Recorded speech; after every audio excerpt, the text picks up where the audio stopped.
What is up, guys? Thanks for tuning in.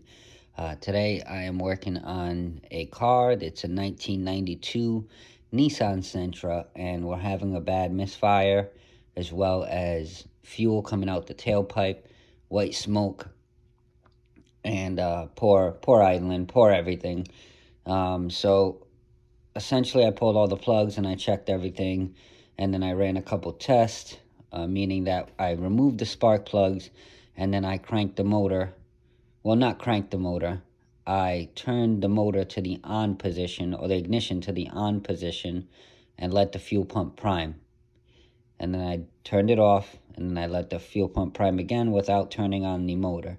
Then I took a look inside the cylinders. And you can't see in this video, but if you take a look inside the cylinders while the spark plugs are out, you could see that most of them normally should be dry.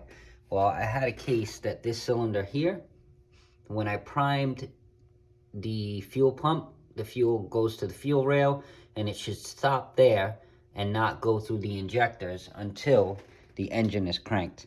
Well, the issue I was having is the cylinder was getting fuel, so the injector was stuck open. So when I would prime it, it would give it fuel. Therefore, that cylinder was filling up with fuel, and there was no spark to evaporate the fuel. So therefore, you're flooding the cylinder. It has fluid in there while you're trying to drive the car, and it's burning off. It's just no good for the combustion chamber. So with that said, that is my issue. So I'm going to go ahead and replace the faulty injector, and then go ahead and run it again. So these are the cylinders when they're dry. There's two things that could go wrong.